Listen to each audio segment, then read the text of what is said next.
आप सभी को मेरा नमस्कार। जय श्री कृष्णा, राधे राधे। देखिए, आपके और मेरे बीच में BA part first year second semester की जो बुक है कहानी संग्रह,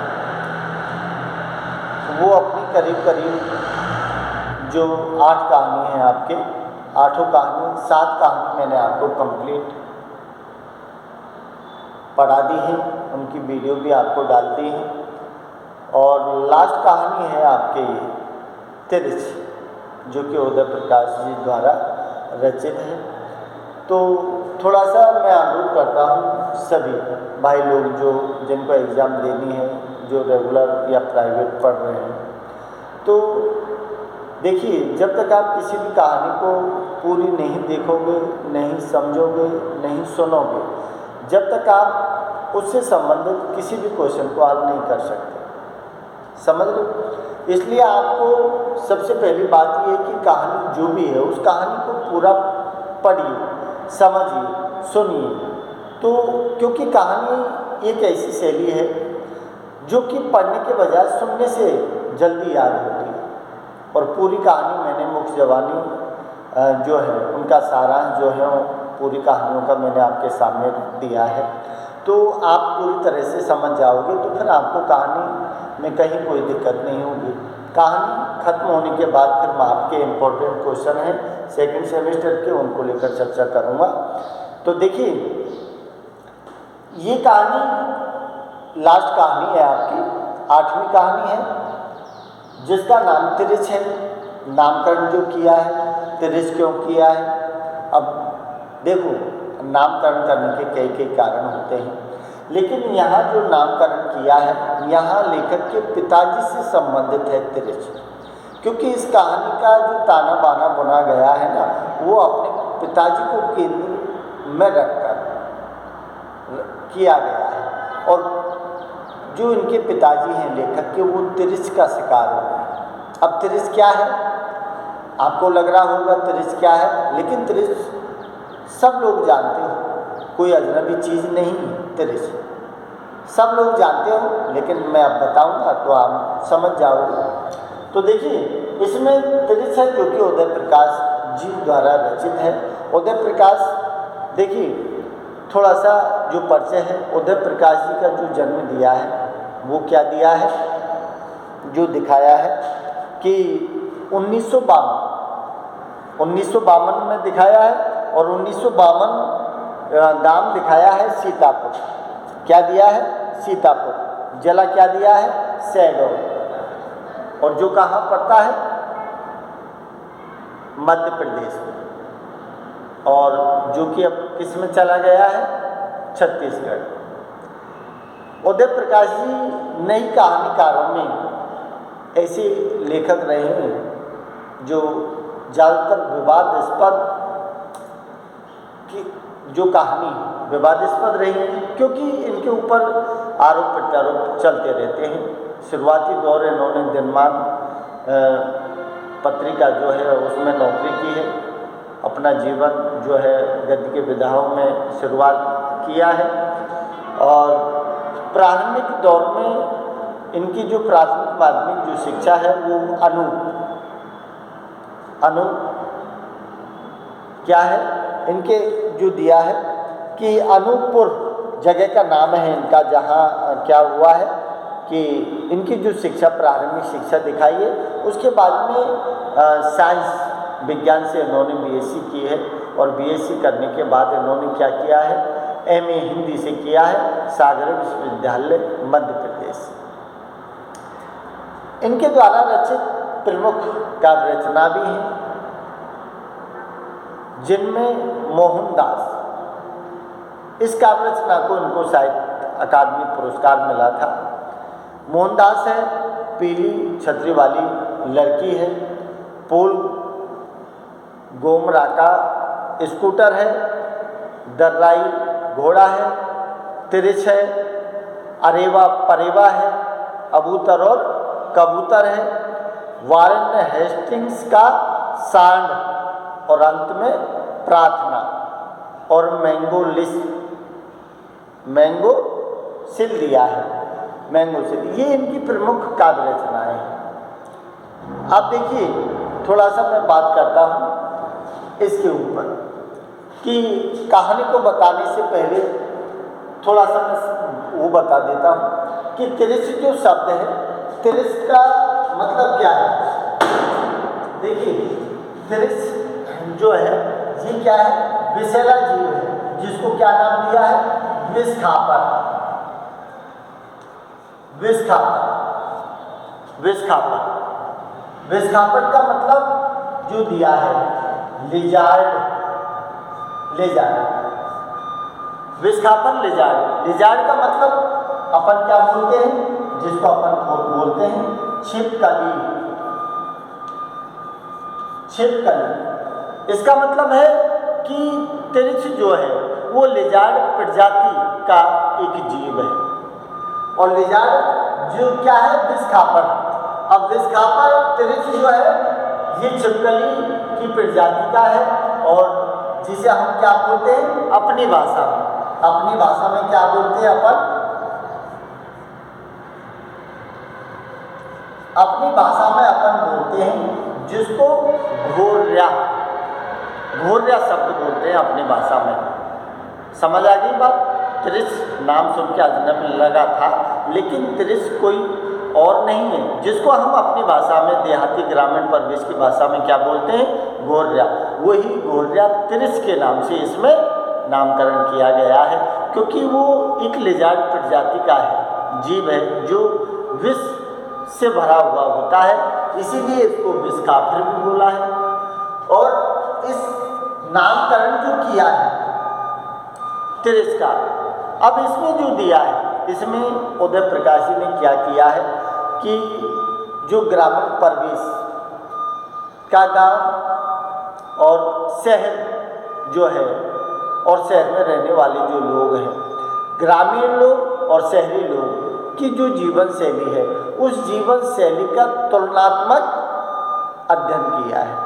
क्योंकि शहरी लोगों के बजाय ग्रामीण परिवेश के जो लोग हैं, उनके अंदर प्रेम, करुणा, दया, संवेदनशील रहते हैं, जबकि जो शहरी लोग हैं वो संवेदनहीन होते हैं।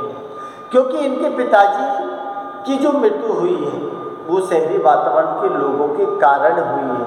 अगर उन लोगों में समझदारी होती, उन लोगों में संवेदना होती, तो मेरे पिताजी की मृत्यु नहीं होती।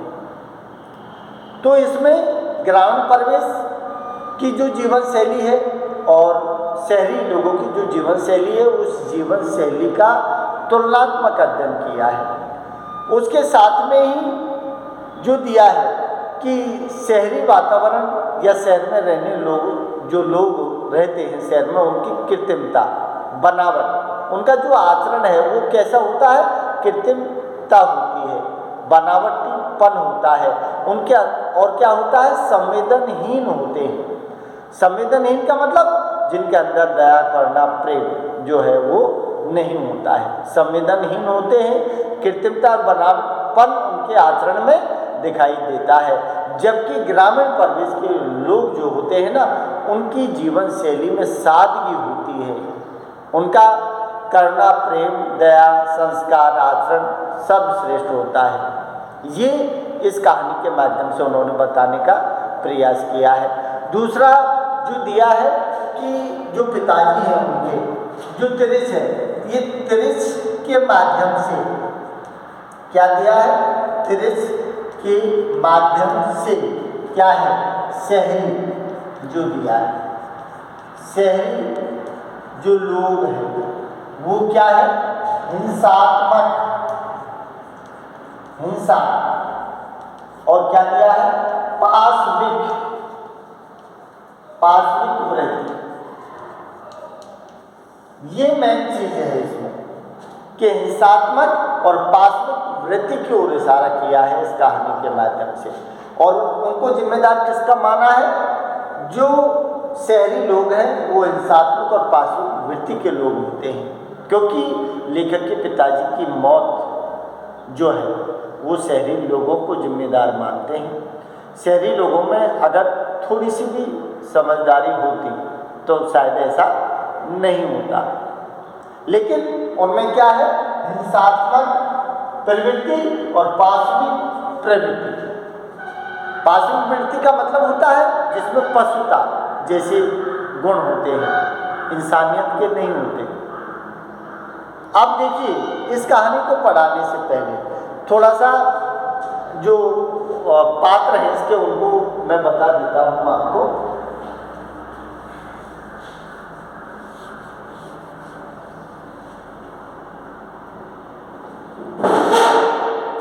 तिरिछ के जो पात्र हैं, पात्र नोट करना, ध्यान रखना, जिसमें दिया है कि राम स्वारथ प्रसाद, राम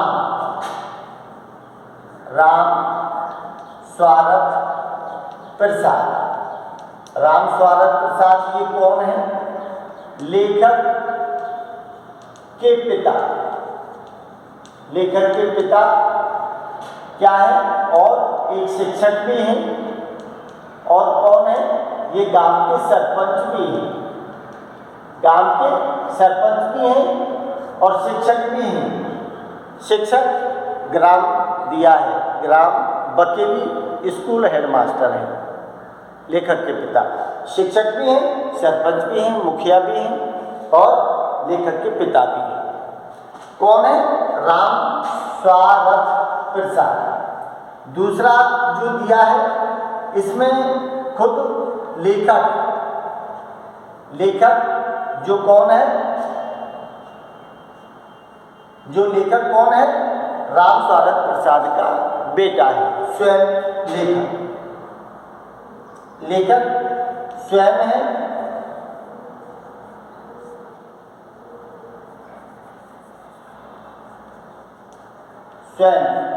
स्वयं लेखक है। एक किसका दोस्त है जिसका नाम क्या है? थानू। ये कौन है?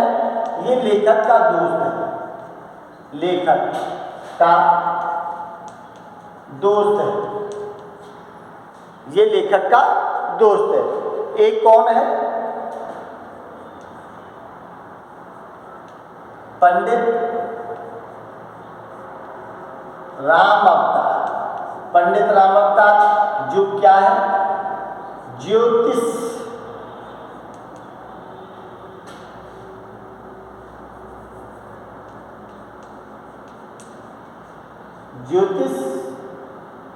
और वैद, जिसको ज्योतिष का ज्ञान भी है और वैदगिरी भी करते हैं। एक कौन है? चतुआ नाई जो क्या है? झाड़ फूंक। क्या है? झाड़ फूंक करने वाला, झाड़ फूंक। इसका मतलब है कि इस कहानी के माध्यम से अंधविश्वास, ढोंग, पाखंड जो रहते हैं उनकी ओर भी इशारा किया है। एक कौन दिया है? मास्टर नंदलाल। कौन है? मास्टर नंदलाल। ये कौन है? कि लेखक के पिता के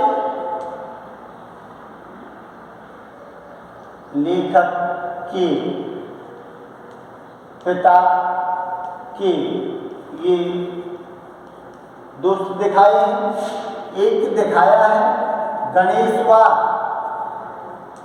एक कौन है? गणेशवा। ये गणेशवा कौन है?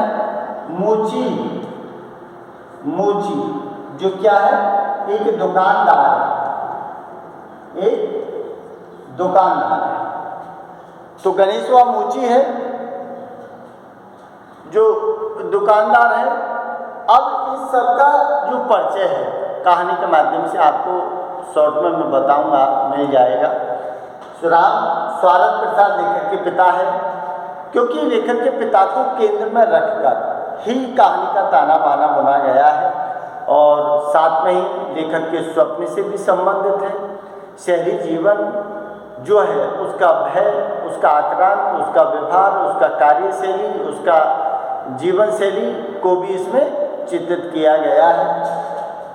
लेखक स्वयं हैं जिन्होंने अपने पिताजी को केंद्र में लेकर इस कहानी को कंप्लीट किया है। थानू इसका दोस्त है। लेखक का परिचय थानू के माध्यम से ही तिरिस के बारे में जानकारी मिली है लेखक को। राम अवतार ये ज्योतिषी वैद्य है जो उनके पिताजी को जब शहर जाते हैं तो तिरिस जब पता लगता है राम अवतार को तो वो क्या करता है कि उनके पिताजी को जो धतूरा होता है, धतूरा का डोडा उसके पीस कर खिला देते हैं, जिसकी वजह से वो पागल हो जाता है। और पागल होने के कारण उसके बाद में मृत्यु होती है उसकी। तो इसका मतलब है ये चटुआ नाई है जो झाड़ फूँक करने का काम करता है, जिसने अरन के पत्ते और कंडे की राख से उसको सेकने का काम किया है, जहर उतारने का काम किया है। तो ये दोनों ही लोग क्या है? अंधविश्वास। दोनों ही लोग क्या है? अंधविश्वास जो दिया है। अंधविश्वास ढोंग और क्या है? पाखंड। ढोंग और पाखंड को भी दिखाने का प्रयास किया है दो व्यक्तियों के माध्यम से। मास्टर नंदलाल लेखक के पिता के सहपाठी हैं या गांव के सदस्य मान लो, तो सारे लोग इकट्ठे हुए हैं, बातचीत हुई है। और गणेश व मूची है जो दुकानदार है। अंत में लेखक को ये गणेश व मूची देखता है और खबर करता है कि तुम्हारे पिताजी की इस तरह से गांव में हालत, शहर में हालत हुई है और कहाँ कहाँ गए हैं वो सारी जानकारी गणेश व मूची देता है। तो पिताजी को केंद्र में रख कर और अपने जो स्वयं का जो स्वप्न है उसको भी इसमें शामिल किया गया है। और ग्रामीण परिवेश को छोड़ के शहरी वातावरण के लोगों की पाश्विक और जो दिया है कि पाश्विक और हिंसात्मक प्रवृत्ति जो है उसको भी इसमें दिखाने का प्रयास किया है। ठीक है, और फिर अगले वीडियो में मैं इसकी कंप्लीट आपको शॉर्ट में कहानी है वो बता दूँगा। नमस्कार।